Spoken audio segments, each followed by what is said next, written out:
everyone, this is Samantha from Scrapmaster's Paradise, and today I'm going to show you how I colored one step in this little image. This is from the Rain, Snow, Shine stamp set.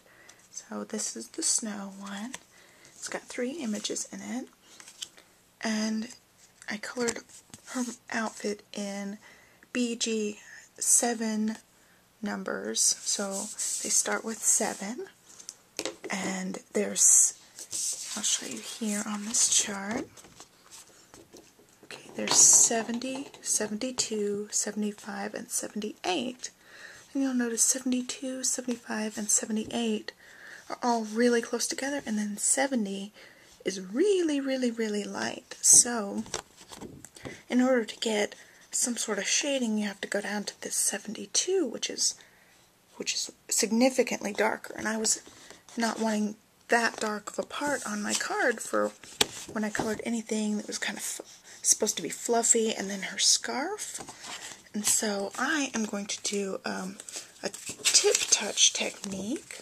I learned this in my Copic class, so I've got another one here, and I'm going to zoom in so you can see what I'm talking about. Okay. Oh, my other marker rolled away. This is the 72. And this is BG70. So what I'm going to do is I'm going to open the BG72 broad tip and the BG70 brush tip that I'm going to work with. Okay, and first I'm just going to lay down, we'll do it first with this piece in here, the little hand warmer. Okay, I'm just going to lay down my BG70 as a flat color as the base. Here, I don't know. It would be easier to, you guys can see the finished one. You can compare the two and see how well I do replicating it. Okay, so I just saturated my paper, made sure I got a really nice coat of the BG70 there. Okay, and on this one I shaded it a little bit with this tip touch technique. And when it's got your hands in it, it's round. So when something's round, the part that's furthest away is going to be shaded. So that means this side and the bottom side. And more so on the bottom side because the light hits something from above. So that's what we're going to use as our principles. So I've got this brush tip and I had the broad tip already opened. What I'm going to do is I'm just going to touch them. Okay, and then, I don't know if you can see, but there's a teeny tiny bit of ink from the 72 on there. And I'm just going to blend that into my card here. And you may have to touch a couple of times because it doesn't get much ink on your tip. I don't want to have it sit there very long, I just want a teeny tiny bit. I'm just adding a little depth. And then you can blend it out once the ink is off of your tip. So what happens, if you can see, is the ink just goes right off of the tip. It doesn't mess up your marker when doing this technique. It's a really good technique to have because if you have holes in your colors, if you don't own a lot, this gives you more options. So I'm going to do the same thing on top here.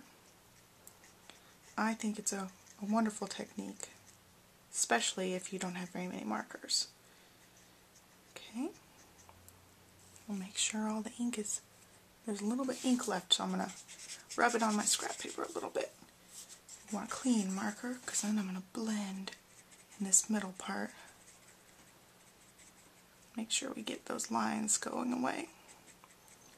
We'll give it a second and we'll check on it when it dries. So I'm going to close these up and then I'll talk a little bit more. Okay, so let's see like right here, I don't know if it's focusing or not, I have G14, I don't have G16, but I have G17. So that technique would work to kind of fill in that gap I have in my personal collection. But also there are gaps in the Copic colors. You know, they add new colors a lot. So until they get all the colors that, you know, they never can get all the possible colors. But like the one I just did, 70 and 72, the color difference is huge. So it's really nice to have this technique. So the other part is drying a little bit, but you can see that it adds that level of depth that we're looking for. And so on my finished one, I did the same thing on her scarf, the same thing on her earmuffs, the same thing around her boots, and also on this fuzzy part on her coat. You can see it just adds another color into your repertoire when you're mixing colors. And you can actually do that, you know, colors that aren't close together. You can mix, if you're doing like a fiery scene, you could mix an orange and a red and get a really pretty in-between shade. So this technique is just something to add to your coloring repertoire. Well, thanks for watching. Bye.